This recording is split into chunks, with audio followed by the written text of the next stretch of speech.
my persuasive speech is to inform you of what I perceive as corporate tyranny by the Apple Corporation. So basically, I want to highlight some of the ways that Apple used the iPod to take advantage of consumers. Now keep in mind that there are ways around some of these issues, but my complaints mostly lie within the average consumer's experience. Alright, now let me start off by saying that I understand that no one is forced to purchase iPod or other Apple products, and let me be the first to recognize that Apple has perhaps unfolded the greatest marketing plan known to man. I mean, people don't even refer to MP3 players or personal media devices as that. They refer to them as iPods. So obviously they're doing something right. But my first issue with it is purchasing music from iTunes. Let me paint a picture for you here, okay? The year is 2001, and Apple is developing a groundbreaking new personal media device, using pre-existing technology, mind you. The device, eloquently dubbed the iPod. Apple's plan was to build upon the pre-existing media players. They planned on giving it a bigger hard drive space, more music, a longer-lasting rechargeable battery, and an easier, smoother user interface. Now, up to this point, it all sounds great. But the catch was that beneath the pretty exterior, there would be many limitations in this device. My issue is that the music service that would be released with the iPod, appropriately titled iTunes, it would allow you to purchase digital music instantly from the internet, and using iTunes, you could conveniently load it onto your iPod. But the thing that most people didn't notice is that the music you purchased isn't even an MP3. MP3 is a patented encoding format for digital audio, which uses a form of lossy data compression. It is the common audio format for consumer audio storage, as well as the standard for transfer and playback on most personal media devices. But this one that you purchase on iTunes is actually in fact called an AAC. It's meant to be the successor of the MP3, which is great and all, but now the music you just bought is only compatible with your iPod or other Apple products. Furthermore, Apple chose to put restrictions on how you could share this newly purchased music, limiting your iTunes account to only be accessible by a few computers, effectively limiting the sharing of your purchased product. Now, I don't know about you, but as a consumer, when I purchase something, I believe it belongs to me and I should be able to do what I please with it. Not just me. Other music services such as Amazon allow you to purchase the music and do whatever you want with it. And keep in mind that you pretty much pay the same price for what you get from iTunes, music that's only compatible with your Apple products, as you would from purchasing from another service where you can do whatever you want with it. Alright, issue number 2. The charging cable. Now, of course, I'm basing this off my personal experiences, but I think it is ridiculous to create a completely different kind of cord.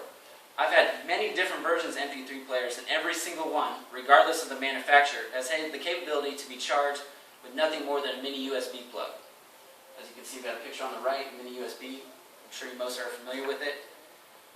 Mini USB is actually the standard form of communication for pretty much every device, except, of course, iPod and other Apple products. Now, I understand why they would do this, but I, as an avid consumer, this infuriates me. All this does is force iPod owners to go out and purchase a special cord every time they misplace or damage the one that came with their product. Not to mention, it limits the ability to borrow from others. Say you're over at your friend's house and your iPod's about to die, and your friend doesn't use Apple products, you're screwed. Alright, next slide. Alright, so my third issue is the final point I really wanted to address is the fact that you're going to pay way more for an iPod name, and in my opinion, a less user-friendly product. So here's a comparison of the new iPod 16 gig and a comparable product from another manufacturer. Alright, so on the left here, this is there's a million different kinds of MP3 player stuff like this. This brand, Creative, is the one that I particularly use. I've got probably like 4 or 5 different generations. They upgrade, you buy a new one. But it's comparable to the iPod. So, alright, so we've got a picture of both of them. They look fairly similar. Woo! Apple! Yeah. Alright, so with the Creative one,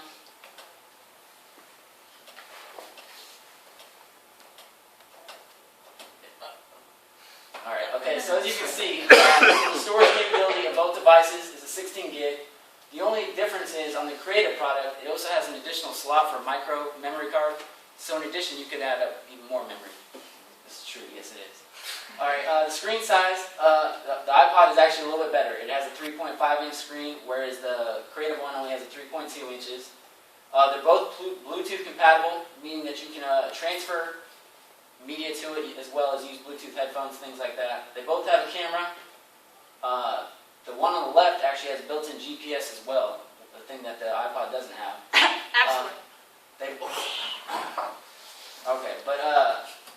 both offer internet access through Wi-Fi hotspots. The estimated amount of songs, due to the fact that the Creative one is using a different format, it's generally able to fit 4,100 songs versus the iPod, which is only 3,500 songs. So then some techno mumbo jumbo with the video supported, just to show you that they're pretty similar in the kind of videos they format, the format that they play with. And just to keep it fair, the iPod does have a longer battery life. It can last up to 40 hours, whereas the Creative one can only last up to 25 hours. But as you can see, the MSRP is considerably lower for a product that, in my opinion, if not equal, and better in some ways. So in conclusion, I hope that I was able to highlight some of the factors of why I believe iPod and other Apple products are not as user-friendly. And I hope next time you purchase a similar device or asked about your opinion about iPod, you at least think about some of the material I presented today.